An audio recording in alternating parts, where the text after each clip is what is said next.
حضرت الرحمان بن قاسم کی زوجہ کو ملتا ہے تو آپ اس کے جواب میں لکھتی ہیں کہ اے میرے عبد الرحمان 3 سال کیا آپ پوری زندگی علم حدیث سیکھیں، میں آپ کا انتظار کروں گی، میں اپنی آخری سانس تک آپ کا انتظار کرتی رہوں گی۔ عبد الرحمان آپ میری فکر نہ کریں، آپ علم حدیث سیکھیں اور جب تک ہو سکے آپ علم حدیث سیکھتے رہیں۔ اس میں سب سے پہلی چیز ہمیں کیا معلوم چلی کہ اگر ہم سے غلطی ہوئی تو وہ ہماری بیوی ہو یا کوئی ہو، ہمیں اس کے سامنے عالم ہونا چاہیے۔ آج بہت سے لوگ ہیں جو بیویوں کے سامنے جھکنے کا نام ہی نہیں لیتے ہیں، لگتا ہے کہ جھک جائیں گے تو باپ رے باپ قیامت آ جائے گی، لیکن نہیں، جہاں غلطی ہو، چھوٹا ہو بڑا ہو، ہمیں اس کے سامنے معافی مانگنا چاہیے، بات چیت کرنا چاہیے۔ اور میں بتاؤں حضرت عبد الرحمان بن قاسم کی زوجہ کے پیٹ میں جو ایک بیٹا تھا وہ جب بڑے ہو جاتے ہیں تو وہ حج بیت اللہ شریف کے لیے نکلتے ہیں، تو آپ کی بیوی فرماتی ہے کہ میرے بیٹے تم جب حج سے فارغ ہو لینا، جب سرکار مدینہ کی بارگاہ میں سلام عرض کر لینا اور ان کے بارگاہ میں حاضری کے بعد جب تمہیں موقع ملے تو تم مسجد نبوی شریف میں جانا اور وہاں دیکھنا کہ وہاں امام مالک کی بارگاہ میں حضرت عبد الرحمان بن قاسم ہوں گے، تم ان کے بارے میں پوچھنا اور تم ان سے ملنا، وہ تمہارے والد ہیں۔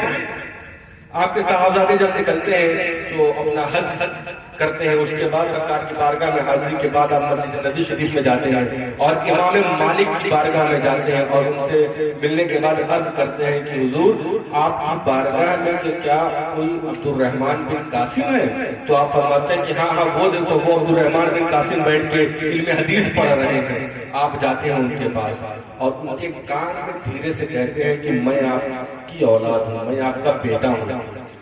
جب حضرت عبد الرحمان یہ بات سنتے ہیں تو آپ کی آنکھوں سے آنسو جاری ہو جاتا ہے، آپ رونے لگ جاتے ہیں، پھر آپ کھڑے ہوتے ہیں، اپنے بیٹے سے ملتے ہیں اور آپ جب خوب روتے ہیں تو امام مالک فرماتے ہیں کہ عبد الرحمان کیا ہوا، یہ شخص کون ہے، کیا یہ کوئی انتقال کی خبر لے کے آیا ہے یا کیا ماجرا ہے، تم کیوں رو رہے ہو، اس کے آنے پر تم اتنا کیوں رو رہے ہو؟ تو حضرت عبد الرحمان فرماتے ہیں کہ نہیں حضور نہیں، یہ میرا بیٹا ہے، جب میں اپنے گھر سے چلا تھا تو یہ شیخ مادر میں تھا اور آج یہ 17 سال کا ہو گیا ہے۔ امام مالک کہتے ہیں کہ تم 17 سال سے یہاں علم حدیث سیکھ رہے ہو، 17 سال تمہیں ہو گئے یہاں آئے، تم 17 سال سے علم حدیث سیکھ رہے ہو۔ پھر آپ فرماتے ہیں امام مالک کہ اے عبد الرحمان اب جاؤ، اب تم محدث ہو گئے ہو، اب تمہارا علم حدیث سیکھنا پورا ہو گیا ہے، اب تم اپنے بیٹے کے ساتھ اب اپنے گھر جاؤ اور جا کر کے اب تم وہاں تبلیغ کرو۔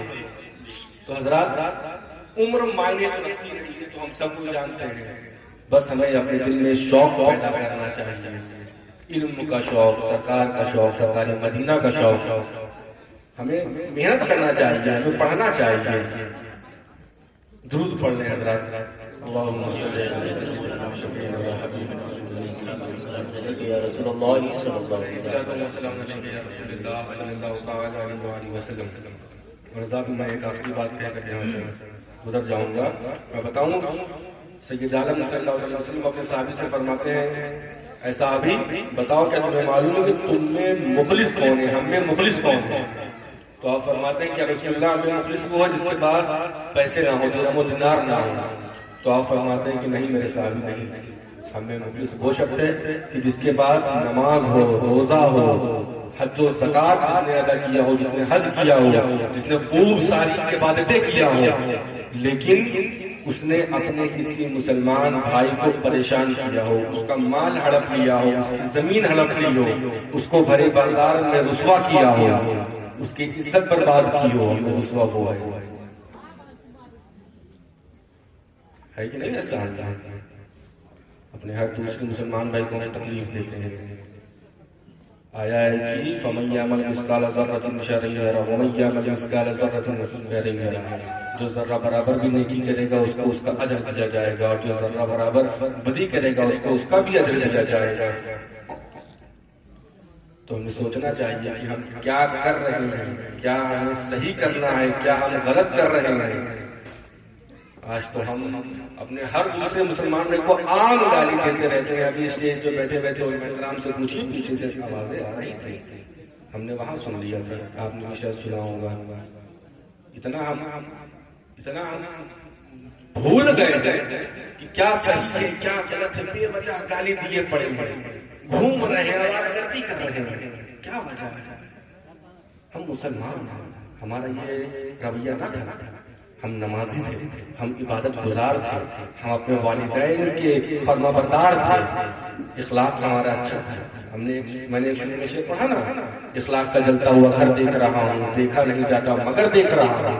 آج دیکھیے جہاں جاتا ہوں اخلاق تو کسی کے اندر نہیں گیا ہے، اپنے سے چھوٹوں پر جبر کرتے ہیں، بڑوں سے اونچی آواز میں بات کرتے ہیں، نہ ہم چھوٹوں پہ شفقت کرنے والے رہ گئے، نہ بڑوں کا ادب کرنے والے رہ گئے۔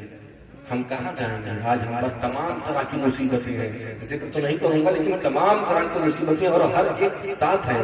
وہ کیوں ہیں؟ ہمارا یہ آج اعمال ہے، ہم اس لیے پریشان ہو رہے ہیں نا، ہے کہ نہیں؟ ہمیں چاہیے کہ عبادت کریں، اپنے سے چھوٹوں پہ شفقت کریں، بڑوں کا ادب کریں، والدین کا ادب کریں۔ والدین کا ادب بہت ضروری ہے، بہت ضروری ہے، لیکن ہم والدین سے بدتمیزی سے بات کرتے ہیں، ان کے ساتھ بیٹھتے نہیں ہیں، نماز اور روزہ سے دور ہو گئے ہیں۔ ابھی ہمارے امام صاحب نماز کی آپ کو فضائل بتا رہے تھے، نماز سے دور ہو گئے ہیں، اور علماء کرام بیٹھے ہیں، ان سے تو ہم ملتے ہی نہیں، لگتا ہے کہ ان سے ملنے کے تو گناہ کر دیتے ہیں۔ آپ خود بھی بیٹھیے، علماء کی صحبت میں، امام صاحب کی بارگاہ میں بھیجیے، اپنے بچوں کو بھیجیے، خود بھی جائیے۔ یہ بہت بڑا کام کر رہے ہیں حضرات، ہمیں سمجھ میں نہیں آ رہا ہے لیکن یہ بہت بڑا کام کر رہے ہیں، اس کی اہمیت کو سمجھیے۔ ایک شخص اپنا گھر بار چھوڑ کے آیا ہے، آپ کی مسجد میں امامت کر رہا ہے، اس کی عزت کیجیے۔ بھائی موقع ملا ہے آپ کو، ابھی کوئی شخص ہے تو اپنے بچوں کو بھیج کے دین کا علم انہیں حاصل کروائیے۔ اسکول تو کہیں نہیں بھیجنا چاہیے، اچھی بات ہے، اپنے بچوں کو پڑھائیے، جو دل کرے۔ نہیں کہتا کہ عالم ہی بنائیے، انجینئر ہی بنائیے، نہیں، جو بنانا ہے بنائیے، لیکن پڑھائیے۔ آوارہ گردی کی طرح مت چھوڑیے کہ روڈ پہ ٹہلے بائک چلاتے ہوئے نچے، نہیں، پڑھائیے، جو پڑھانا ہو پڑھائیے، لیکن پڑھائیے۔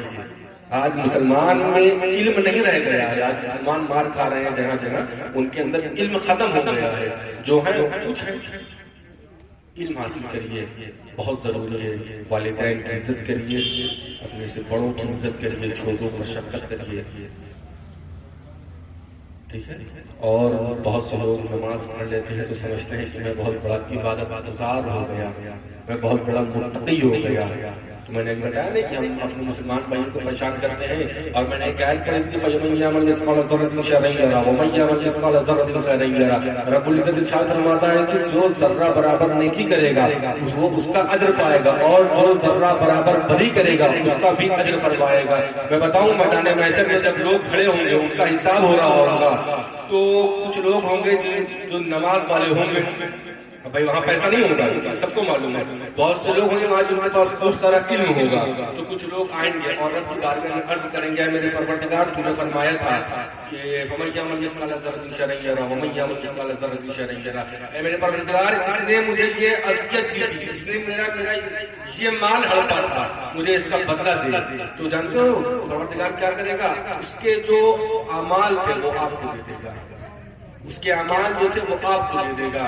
تو بھائی جو کئی بڑے متقی تھا اس کا اعمال کم ہوتا چلا جائے گا، اسی طرح سے لوگ آتے جائیں گے، اس کا اعمال ختم ہوتا چلا جائے گا، اور جب اس کا اعمال ختم ہو جائے گا پھر بھی لوگ آئیں گے اور عرض کریں گے، اے میرے رب، اس کے اوپر میرا یہ بھی قرض ہے۔ تو اب رب کہے گا کہ اس کے اعمال تو ختم ہو گئے، اب تم اس کے اوپر اپنے گناہ لاؤ۔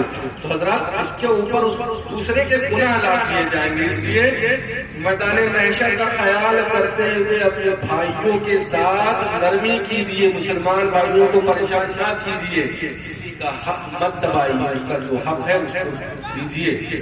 دوران گفتگو کچھ میں نے غلط کہا ہو تو اللہ رب العزت اسے معاف فرمائے۔ استغفر اللہ ربی من کل ذنب واتوب الیہ وما علیہ الا البلاغ۔ السلام علیکم۔